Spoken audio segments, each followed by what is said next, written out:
Yang kedua, makanan ni kerana kita kena minta campur tangan Allah, kerana makanan ni dia ada dia punya risiko. Saya ambil contoh kari pap. Kari pap sebiji kalori kurang lebih 130. Bagi orang yang kaki makan, dia kata kalori ni mitos saja. Angka makan lah ikut kalau orang nak nasihatkan saja. Dalam kajian, lelaki dewasa hanya perlu 2,250 kalori saja sehari. Wanita dewasa perlu 1,800 kalori sehari. Lebih daripada itu boleh mendatangkan masalah obesiti kerana kalori itu tidak dibakar. Kita ambil contoh raya baru-baru ini, lemang sepotong, rendang ayam 2 ketul. Berapa kalori? 100. Sepotong lemang, rendang ayam 2 ketul. Bukan 2 ketul yang besar tu, 2 kecil-kecil. Itu saja dah 100 kalori. Untuk nak bakar 100 kalori, ada 3 pilihan. Brisk walk, jogging, berbasikal. Untuk membakar 100 kalori, kalau kita buat brisk walk ni 100 langkah seminit. Untuk bakar 100 kalori, kena berjalan kaki 30 minit. Itu baru makan sepotong lemang. Kalau tuan-tuan raya baru ni hentam sebatang lemang, tuan-tuan kena jalan kaki sampai dengkil. Baru bakar. Oh letih ustaz, ni jadi takut pula nak makan. Don't worry. Bismillahirrahmanirrahim. Allahumma barik lana fima razaqtana. Wahai Allah, tolonglah.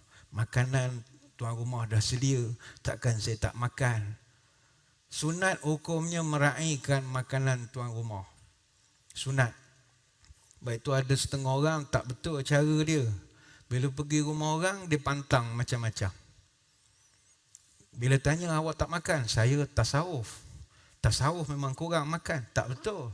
Orang tasawuf, rumah orang lah dia selera makan. Tapi bila bersendiri, dia tak makan sangat. Sebab mengambil hati orang satu kerja mulia.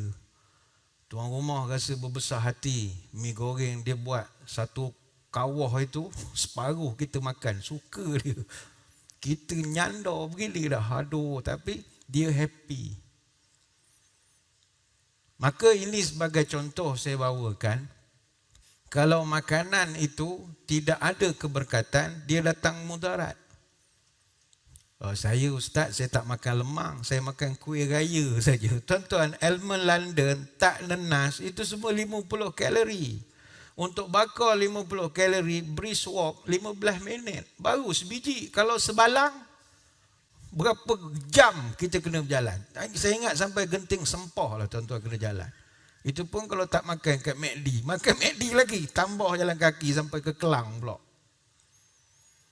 Baik itulah kita mesti minta barakah. Sebab hidup kita sentiasa ada masalah yang kita tak jangka. Dalam perkahwinan yang kita cerita tadi sebagai contoh.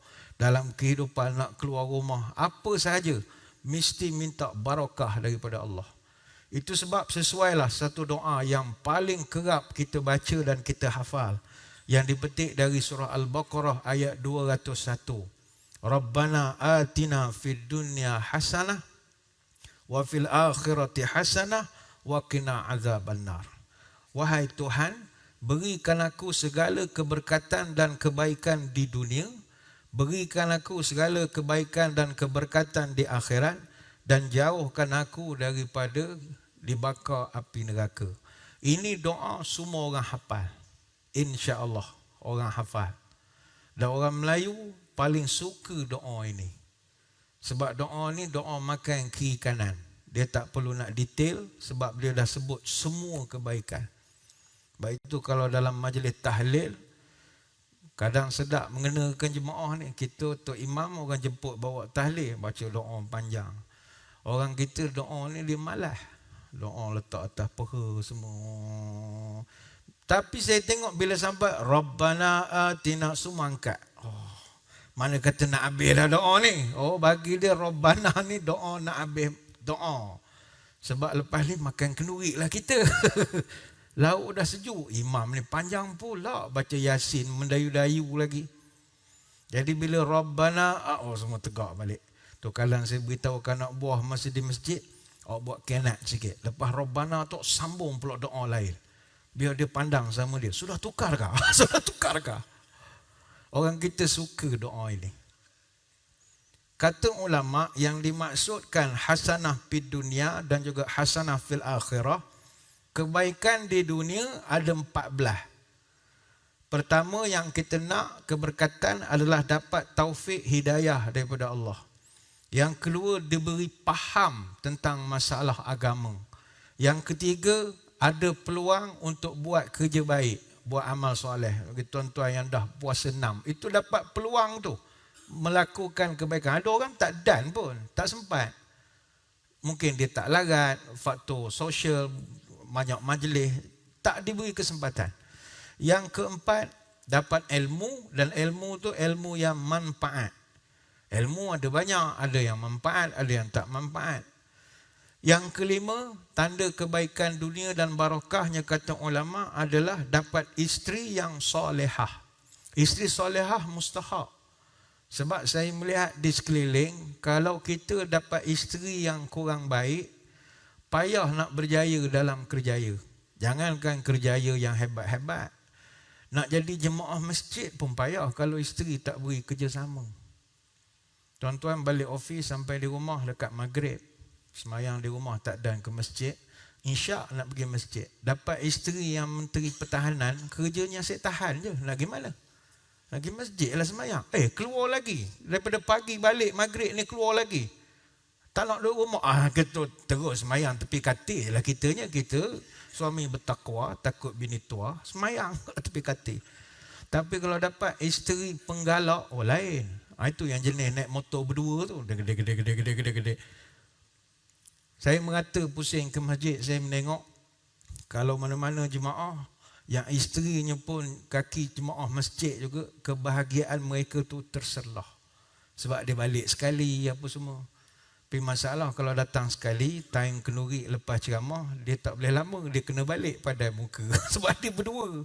Kan makan kan lama pula. Ngam penceramah kalau borak pukul 11. Isteri dah duduk atas motor, lama menunggu tak keluar-keluar. Ada sekali isteri tak boleh semayang, tak pergi masjid subuh. Suami pergi seorang, gede. Balik masjid orang tanya, awak dengan isteri ke pagi tadi? Taklah, kawan seorang je. Habis siapa pakai telekung duduk belakang? Terus tak jadi pergi semayang. Dia takut hantu punya, la ilaha illallah. Banyak cerita pasal orang datang masjid berdua ni, seronok. Tapi kalau tak dapat yang salihah, kita nak buat benda baik jadi malas lah. Nak puasa pun jadi malas. Itu banyak. Sebab itu doa supaya dapat isteri yang salihah, dan perempuan sudah pastinya mendoakan juga dapat suami yang salih. Yang keenam kata ulama, dapat zuriat penyejuk hati. Dalam bahasa agama dipanggil qurratu a'yun. Penyejuk mata hati. Jangan dapat orang nak qurratu a'yun, kita dapat mangkuk hayun. Payah betul. Ayun juga hayyun namanya. Al-mangkuk wal hayyun. Susah. Yang ketujuh, dapat kawan-kawan yang setia, yang baik. Yang ke-8, diberi kesihatan, kelapangan masa, kesejahteraan hidup. Yang ke-9, umur panjang tapi dalam ketaatan. Yang ke-10, dapat rezeki yang halal. Yang ke-11, dapat iman dan takwa. Yang ke-12, sentiasa ingat pada Allah walau apa pun berlaku. Contoh, ada orang boleh ingat Allah ketika dia susah. Ingat Allah, duit tak ada apa ingat Allah. Tapi time senang, tu payah nak ingat Allah. Jadi, tanda barakah di dunia kata ulama, sentiasa ingat Allah dalam apa juga keadaan. Yang ke-13, sentiasa membersihkan jiwa dari sifat mazmumah, perangai tak elok. Dan yang ke-14, mati dalam husnul khatimah. Ini yang 14 perkara yang kita sebut di dalam doa sarwa jagat tadi. Rabbana atina fid dunya hasanah. Hasanah dunia itu 14 perkara tadi. Itu orang suka doa ini.